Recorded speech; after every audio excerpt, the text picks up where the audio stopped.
Zat ini masalah qadim, tidak dapat diketahui dengan panca indera. Sifat itu masalah baharu, dapat diketahui dengan panca indera.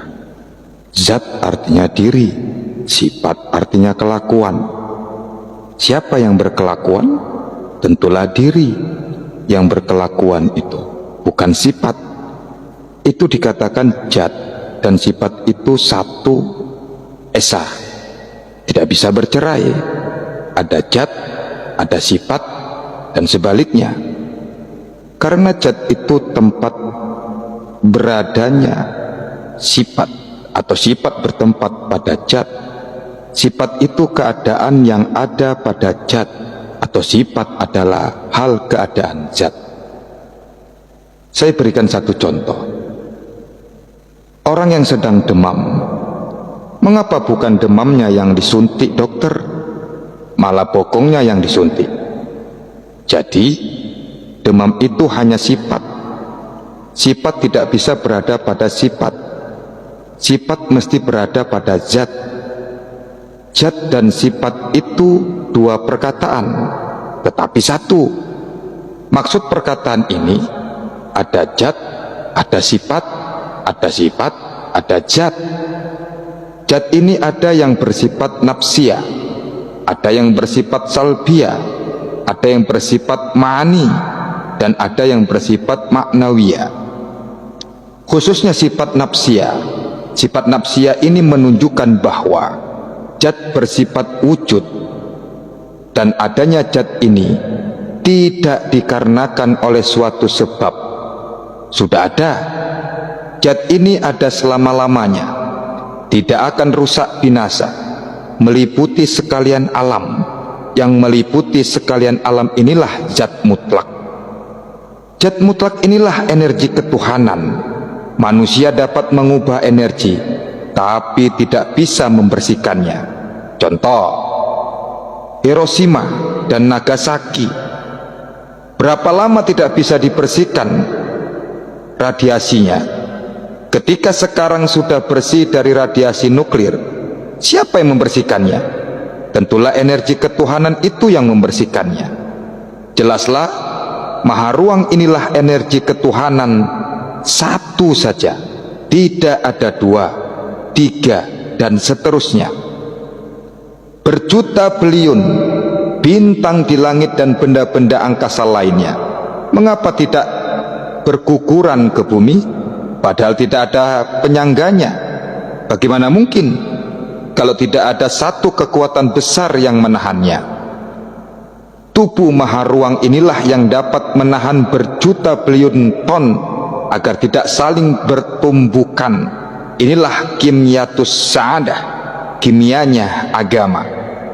Nabi saja menuntut ilmu dari rumah beliau sampai ke Sidratul Muntaha. Manusia dari rumahnya sampai ke bulan saja belum sampai. Pengetahuan Islam sudah sampai ke fil ufuqi ala, sampai ke ufuk tinggi. Maka ada perkataan al-Islam ya'lu wa la yu'la alai. Orang Islam yang hakiki, dia tidak akan mengucap la ilaha illallah kalau dia belum tahu apa itu la ilaha illallah. Dalam sholat, waktu takbir ihram, siapa Allah itu? Maka pentinglah mengetahui diri. Bukan rohani saja yang maha suci, jasmani pun mesti maha suci juga. Maka jasad ini perlu dimahasucikan juga. Bukan rohani saja. Jasmani bermaksud dengan cara nafsu, rohani bermaksud dengan cara keimanan. Sedangkan nurani dan robbani bermaksud dengan cara ketuhanan. Kalau jasad tidak dapat mengesahkan, tentu rohani menuntut, sebab jasad mengandung nyawa, bukan rohani yang mengandung jasad atau tubuh.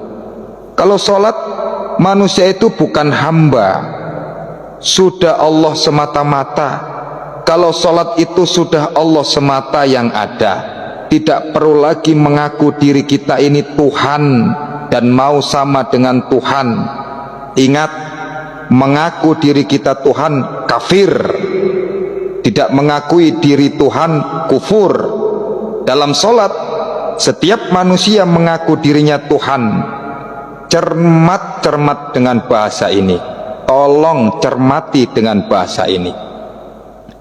Makanya dalam sholat itu jangan ada lagi iktikat karena agama. Bukan iktikat. Sudah nyata senyata-nyatanya.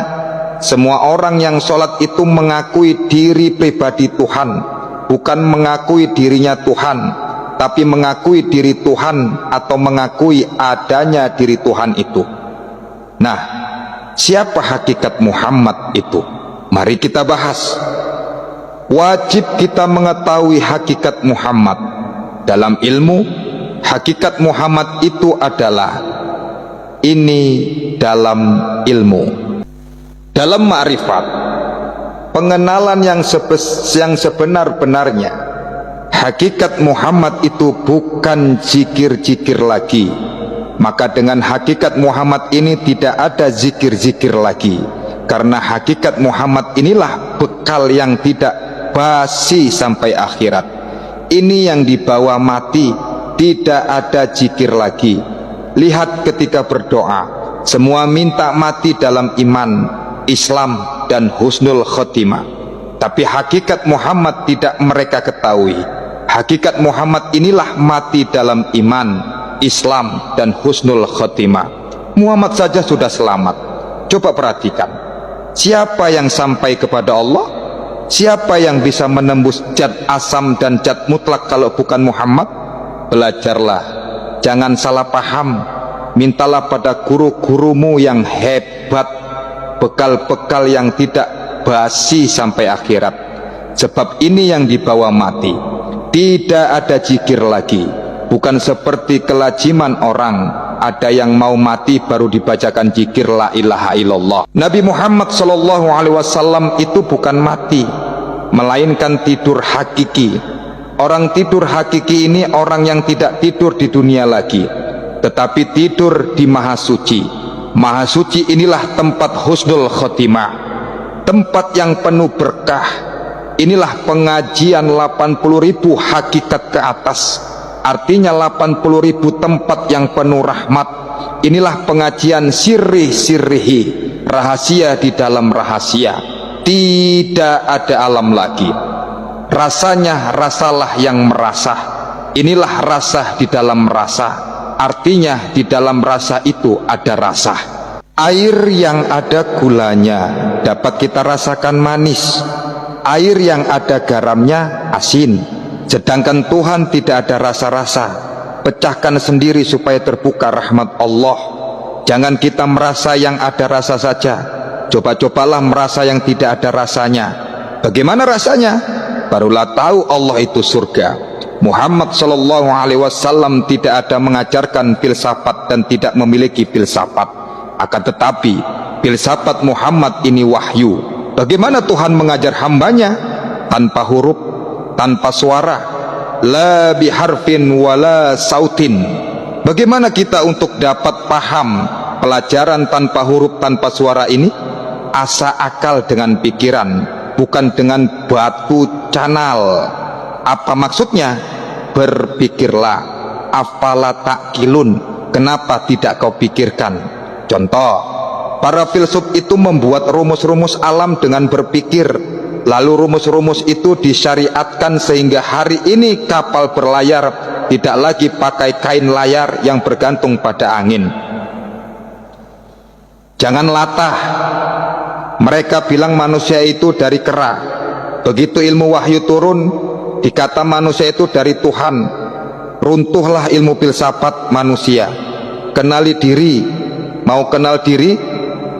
Buka Al-Mu'minun ayat 17. Wallahu alam.